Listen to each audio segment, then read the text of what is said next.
You are welcome to LFN What's Your Say? The #1 listening show where we discuss real issues with real people like you. We are still featuring R. Kelly, real name Robert Sylvester Kelly, also known as the R&B King.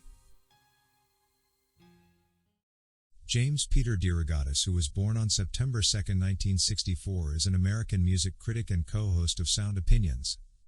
DeRogatis has written several articles for media houses and magazines such as Rolling Stone, Spin, Guitar World, and Modern Drummer. For 15 years, Jim DeRogatis was the pop music critic here in Chicago for the Chicago Sun-Times. After rejecting his Catholic religion during his freshman year of high school, DeRogatis became an atheist. Jim DeRogatis later joined Columbia College Chicago's English department in 2010 as a lecturer and is currently an associate professor of instruction teaching music and media in Chicago, reviewing the arts, cultural criticism, and the arts including journalism as literature. DeRogatis hosts Sound Opinions with fellow music critic Greg Kot. The radio talk show is heard here on Chicago Public Radio and nationally syndicated by American Public Media and is available as a podcast. The program is one of the longest-running talk radio shows focusing exclusively on rock music. DeRogatis and Abdon Palash reported for the Chicago Sun-Times in December 2000 that court records and interviews alleged that the celebrity R&B musician R. Kelly had used his position of fame and influence to meet and indulge with underage girls. DeRogatis and Palash reported in February 2002 that a videotape had surfaced allegedly featuring R. Kelly engaging with a 14-year-old girl. As a Sun-Times music critic, DeRogatis alleged that he had received the videotape and subsequently turned it over to police. DeRogatis was named as a witness in R. Kelly's 2000 trial, where the defense lawyers charged that he should be charged with CP for allegedly making a copy of the tape and showing it to another person after turning the claimed original over to police. After initially failing to appear for the trial, DeRogatis was on May 30, 2008 ordered by Judge Vincent Gauhan to report to the trial the following day. However, upon questioning by Judge Gauhan outside of the presence of the jury, DeRogatis surprisingly refused to provide substantive answers, citing his First and Fifth Amendment rights as the basis for his refusal. Judge Gauhan disagreed that as a journalist DeRogatis had a First Amendment basis for refusing to testify, but excused DeRogatis from taking the stand in front of the jury based upon his Fifth Amendment right not to incriminate himself. We can also recall that on July 17, 2017, DeRogatis reported that R. Kelly had been accused by 3 sets of parents of holding their daughters in an alleged abusive cult. Subsequently, because of frustration, R. Kelly released a song discussing the allegations against him and criticizing DeRogatis in 2018 entitled I Admit. Now, for sure, everything that Jim DeRogatis claimed to have investigated over years is still found quite very difficult to comprehend, given the fact that several of his accounts either differ or don't correlate, though he has expressly insisted that he was the first man who received the alleged R. Kelly tape. In several of his accounts, including in his tarnishing book against R. Kelly named Soulless, Jim acknowledges the fact that the said R. Kelly tape was circulating all around.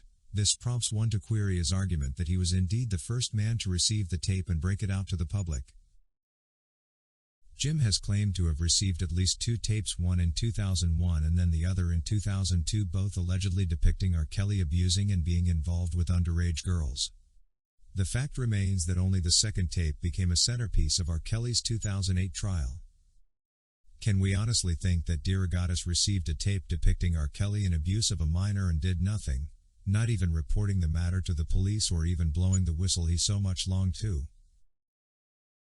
Why then did he do exactly that in record time of 4 hours to the 2002 tape? Jim today talks of multiple tapes being received at his residence and has completely run away from the word tape to the word tapes in his recent narratives. We can also recall the fact that Jim claimed to have reached out to Sparkles in the year 2001, who insisted she did not have or want a conversation with him concerning R. Kelly's allegations, but Jim accounts that a year later in 2001, Sparkles reached out to him because she had been hearing about the videotape. Jim continues to narrate as having told Sparkles he could do nothing without the tape, and then all of a sudden, a tape appears in his mailbox. This just keeps gaining shape as a witch hunt against R. Kelly, and Jim was trying to do everything in his power as a music critic to bring him down. We should also remember that Jim DeRogatis had all along wanted employment from R. Kelly with no success. We still can't rule out the thoughts that Jim's actions are an extrapolation of the feelings of rejection resulting from his failure to join the R. Kelly team. It is indeed true that Jim DeRogatis is an associate professor of instruction with the Department of English, a writing columnist at College Chicago, and together with Greg co-hosts Sound Opinions, which is the world's roll and rock talk show. He is now here investigating the R&B world, claiming it is an independent investigation and production he is interested in. Imagine him compiling 20 years of his work in investigative journalism into a book concerning the R&B world instead of rolling and rocking. Jim has gone to the extent of linking R. Kelly's "You Are Not Alone" song that he wrote for Michael Jackson to the late Aaliyah, yet that message was meant for him and Jackson. It is like everything that R. Kelly did was taken and flipped over by Jim to try and make it fit his obsession. We truly know that Dream Hampton made an error, probably intentionally, in using Jim's writings as a basis for the controversial Surviving R. Kelly docuseries. Jim brags that the Mute R. Kelly organizers congratulated him about his work. They would otherwise have met a dead end if it was not because of his compilations, they acknowledged. It is not rocket science for one to note that Jim's book Soulless started all the unnecessary mess for R. Kelly and needs to be investigated. I don't know if Jennifer Bonjean can help us here. We are most likely delaying another lawsuit. Jim DeRogatis otherwise deserves a RICO charge for teaming up with women and men in the Me Too and Mute R. Kelly movements.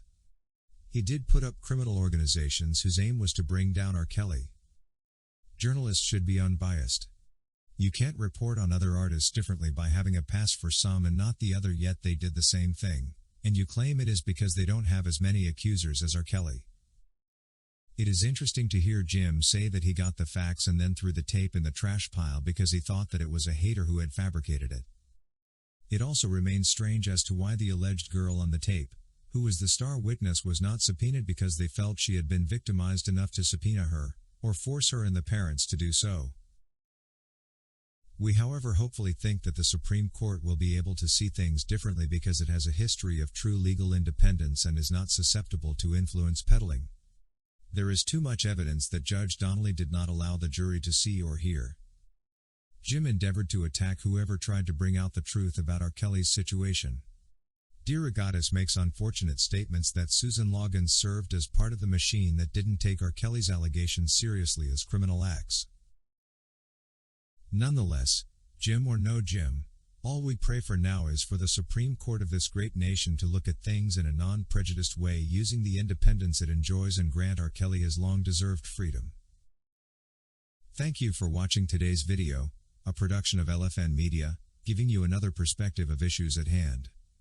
We make it our business to keep you updated with the truth amidst the cloud of lies the media wants you to believe. It is therefore important to subscribe to this channel, hit the bell icon and allow all notifications so that you don't miss out whenever we publish a new video.